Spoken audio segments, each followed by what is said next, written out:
Hi, everybody. I hope that you are keeping safe and I hope that you're keeping your family safe. In this video, we're going to talk about how we can take control of our financial lives during this time of the coronavirus, which is so unprecedented, so overwhelming, and have left many of us grappling financially. Now, this is part of a two-part video series. In the first part, we talked about how we can use property as a vehicle to wealth creation and the different ways that we can invest and participate in the property sector. And I have a very special guest to help me talk about these things who's very experienced in these topics. But before I introduce you to Chisha, I want to first introduce myself very briefly. If we haven't met before, my name is Natasha Chumia. I'm the founder and director of Diaspora Connect, where our sole objective is to help you buy property in a safe and reliable way. And on this channel, I like to give you information and inspiration on the Zambian property market. So now coming on to Chisha. Chisha Kumisiku is a very good friend of mine. We've known each other for a long time. She is a seasoned accountant. She's also a very experienced property developer. Now, I gave a full introduction and bio in the first video. So if you'd like to know more about Chisha and like to hear her story as well, then please go and check out the first video where she talked a bit about herself and her journey. But otherwise, what I just want us to note for this video is that she is the co-author of the book, The Secrets of the Wealthy Black Woman, which she wrote together with Caroline Marsh.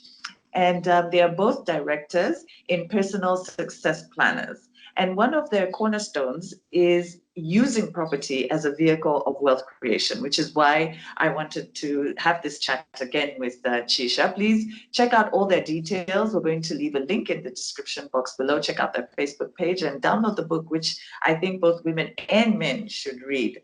So, welcome, Chisha. Hi, Natasha. How are you? I'm good. I hope you're keeping safe. I am keeping very safe, recording from my home, reducing movements up and down, and happy to be here. Yes, yes, exactly. We're all staying at home as much as we can. Yeah. So let's dive straight into our discussion. Why is it important for us to take financial responsibility over our lives? Yeah. So I like the way you said we're at this time where there's this pandemic that has really shaken the whole world. And I think it's essentially, if this hasn't made you realize that you need to be financially responsible, I don't know what else will. The reason you need to be financially responsible primarily is A, what are you hoping for your life? And what are you hoping to give or keep the people around you? Financial responsibility essentially ensures that you're able to achieve your dreams, because I'm sure everyone wants to, to be safe, to have a home, to be able to put their children through school, and then just to be able to, live beyond the basics. And you can only do that when you're financially responsible. So I think that's the key thing. And I think why this discussion is also so important is because I really believe that if we want to be smart property investors, then we need to be smart financially. Would you agree? True. Yeah, very, very much so. In fact, that's because financial responsibility really begins with a decision in your mind. And most of your financial decisions flow from what you have decided, A, to be, B, to do. Because I think it becomes or starts from your mind. Who am I going to be? Who do I want to turn up every day in this world? What do I want to achieve? Then the actions flow from that. Absolutely. And do I want to be a property investor? Do I want to own property? Do I want to get my foot on the property ladder? Do I want to Yeah. buy property back home? So And I making think those even as decisions. True. Even as you say, do I want to own property? You must think about what property will get you. Property is purely a vehicle. If you want to have a life that brings in financial freedom, that you don't have to wake up every morning to go to work, property then is the key because you're able to earn income somewhat passively. I always raise an eyebrow when people say property is a passive investment, unless you're investing in shares in a property company. But otherwise, you have to be fairly active. But the results, that, Natasha, as well from experience, the results are they really do pay dividends.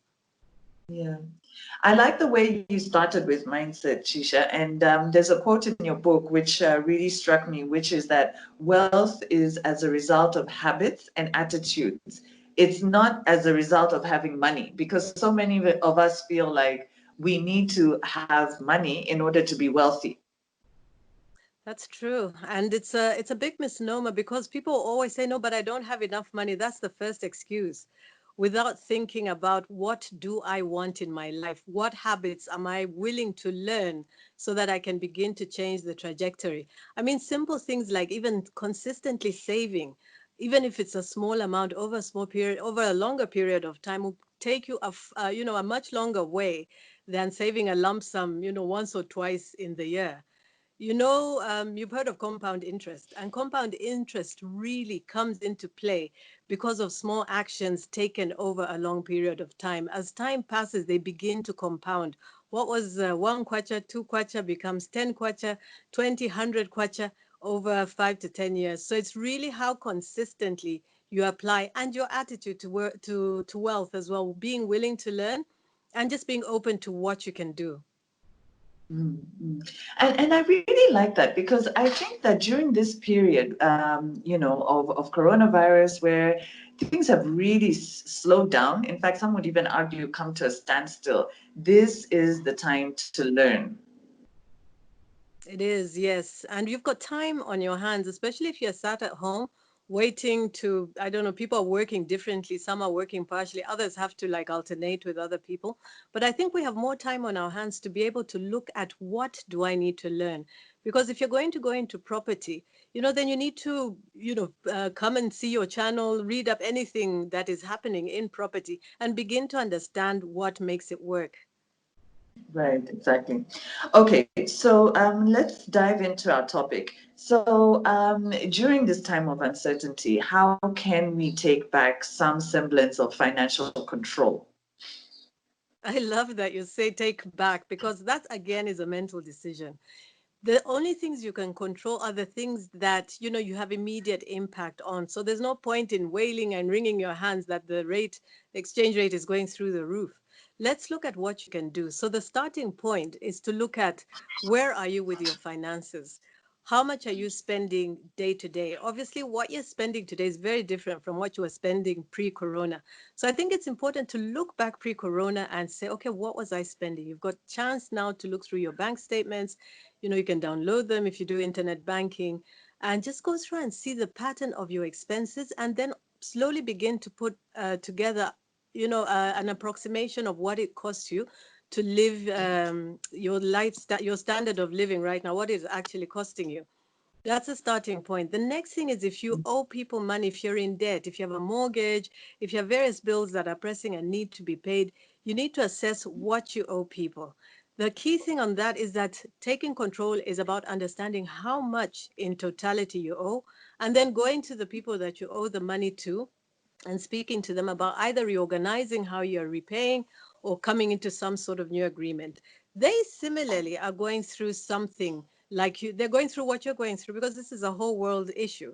So if you take control, it means you are the one who's taken the first step to acknowledge A, the debt, and B, proposing how you can pay it forward. Mm. And I find that for a lot of people, they really are so reluctant to call their creditors. They're really scared to do that. That's a huge fear, and we've talked before about this. What is the biggest thing that stops people getting a hold on their finances? In fact, maybe this is one thing I should have touched on when you said financial responsibility. It's fear about Mm. being found out, that you're not, you don't have a handle on your finances, fear of knowing how much you owe, and fear of the people you owe money to. But it's amazing how we bother people to get that money that we want to borrow. And then after we borrow it and we're failing to pay, suddenly we can't talk to these people. So fear is a big one. And when you wanted the money, you were calling them every day. Every day, every day. So you just have to turn it around, face your fear. And it's funny, the thing with fear is once you decide to face it full on, it's not as bad as it appears. I think it's that postponing, procrastinating around it that makes it very fearful. And I think, like what you said, your creditors are also going through the same thing, whether it's an Exactly. individual or a bank, Yeah, they are equally shaken by what's happening now. So they exactly. welcome those calls. Yeah, not very, very much. So, I mean, I speak from personal experience. When I had a mortgage and I started failing to pay because the interest rates were going through the roof, it actually took a young person at the bank to advise me, Chisha, pay in whatever you can. Don't wait for the full repayment to come together. Even if you have half the amount or quarter of the amount, put it in, keep paying so that the bank sees activity. And then finally, I thought, you know what, even as I'm paying little bits, I just have to go sit with the home loan manager, as it were, and renegotiate this whole loan thing. And when you actually do take that action, the person has a greater interest in you paying the loan finally than it's going bad. So they have every reason to listen to you when you come forward. I really like that, Chisha. So even if we have loans, we just pay the little bit that we can. We don't Yeah, have to freeze and not pay anything because we can't afford the exactly. full monthly payment.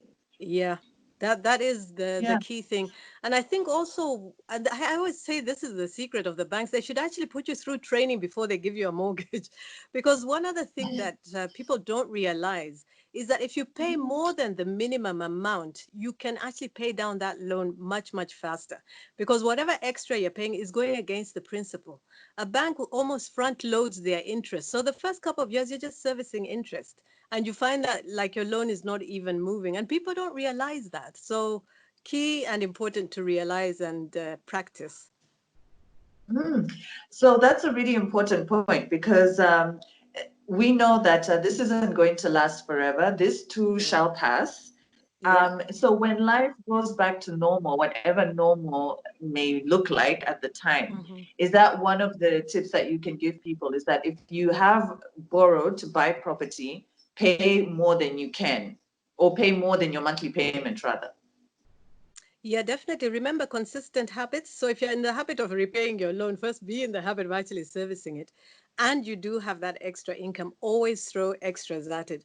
If you have like windfalls of money through a gratuity or a share out from, let's say, if you're in a savings group or something like that, just pay in big lump sums when you can. Keep topping up the monthly payments. And something that is a 15-year mortgage can be paid off even in 10 years. It's being intentional and deciding this is what I want to do and I want to get on the other side of the mortgage. For me, I think when I finally did move the big needle on the mortgage, I just had to sell one or two other properties because I decided, you know what, I want to be on the other side of the equation, not where I was sitting and where the bank was sitting, making a lot of money, compounding and all of it. And that started me looking at mortgages very differently. So the next one I go into, I'm going to do very differently. I think that you've mentioned something that's really key in terms of how we manage our not just our finances, but Hmm. also how we manage our assets. Because I Yeah. find that sometimes we get into this habit of buying land, which is bare, and then maybe we've got a mortgage here and a mortgage there. So can you just say a bit more about that? How should we really manage our property assets? Yeah, so in our work at Personal Success Planners, and if you take time to read the book and even visit our site, we have a tool that we call a financial position tool. And essentially, it's your balance sheet, all the assets that you have. And you basically plug in what income you're getting from each asset so that you can see how much cash flow it's actually producing. And you'll be amazed. Your biggest asset is probably your primary residence, which gives you zero income. Following that is the many pieces of land that you're probably buying that again give you zero cash flow. So we turn things on their head and try to make people understand that unless you're buying the land as an investment, which you will sell on at a certain period of time, the important thing is then to maybe sell off all those parcels of land, put it into an income property that can actually generate income and begin to meet your monthly expenses. We always invest almost the wrong way. We just invest because of capital worth. So you can be asset rich, but cash flow poor. So it's so important to be able to critically assess which assets are cash flow producing and which ones are not. I love this. I think this is such good More property though information. than personal finance. But something to Yes, think yeah. about. No, but I think that in this period, this is what we need to do. We need to take stock of our personal balance sheet. We need to take stock of our personal assets so that when the market picks up, we can start actually Yeah, making decisions to say that, okay, maybe exactly. that's a land that has been sitting in Kafue. Maybe I need to dispose of it and actually invest it in an income generating property or project. True. Very, very true. I think this is the time where you can really look at your assets and list them. And on the other side, look at your liabilities as well. Because you may find that you have gotten a mortgage, but when you look at all the assets that you have, you could actually pay it off sooner. People are somewhat married to their assets. They don't feel that they can sell them easily, which I find very strange. Yes, I find that as well, that people are so emotionally invested in their Yeah. properties, even when they're no longer serving them. Because Yep. assets also, they can end up costing you more money than they bring in. Exactly. Mm. Yeah. So true. Um, Chisha, I want to ask what, and this is perhaps my final question, but what holds people back from really taking the reins, taking control? You know, this Corona period notwithstanding, you find a lot of people are sort of reluctant to really take control over their financial lives. And why is it? Because I think this period has only exacerbated that fear and Yeah. almost paralyzed people. Exactly. So again, fear is the big motivator. That's the thing that stops people from taking control. And I think, like pointing back to your first question, being responsible means that you take all the results of your actions. If you haven't invested properly and your final results are very poor, own it. If you've invested well, then everyone can see that you've invested well. But in the game almost of making money and investing, you have to really be prepared to be patient. So you have to have obviously patience and have the long-term view. So I always like to tell people that I work with, start with what your dream is. Where do you see yourself in the next 5, 10, 15 years? Right now we can say, where do you see yourself 10 years after this whole Corona thing? Because if you add 10 years to your life where you are right now, you're probably still very active and can continue generating income. The sad thing is if you don't make a change today, then you'll end up in very much the same place or worse in 10 years' time because time will still pass. So the critical thing to do now is to just take the deep breath, essentially forget that the past, as it were. I didn't take action. I don't believe I know how to do it. I don't know how to work with numbers. All of those things, list all your limiting beliefs and then begin to take decisive action against each one. So if, for example, you say, no, but I don't know where to find information, come to the Diaspora Connect channel and see what Natasha's talking about. Also, go online and see what other things you can learn. Come to Personal Success Plan and see what you can learn. The key thing is you must invest in yourself and the knowledge that you need to acquire. And then after that, start taking action. Mhm. I love that. That was so fantastic. Unfortunately, time has gone by so quickly, as it Wow. always does when we're having these conversations. For me, I would say that my biggest takeaway is being intentional and also undertaking that exercise of looking at your personal balance sheet and seeing which assets are really bringing in income and which are not, and putting that next to my vision of where I want my life to be. So if you're watching, please let me know what is your biggest takeaway from what Chisha has said. She has shared so many good insights, so much wisdom about how we can take control of our financial lives during Corona and even after this Corona is over. So I hope you've enjoyed it as much as I have. Please also take time to subscribe to the channel. Hit the notification button because I know that some of you say that you don't know when new videos are coming out. So if you hit the notification button, you will be notified when we drop the next video. Watch the first part if you haven't done that. And please share this video with other Zambians in your community who you think will be interested. I think that we all need to educate ourselves when it comes to finances. And connect with us on social media. We are on all the social media platforms under Buying Property in Zambia. Chisha, thank you so much for your time. Please It's been continue a to stay pleasure. safe. Thanks. Stay safe as well. All right. Bye bye. Bye for now. Bye.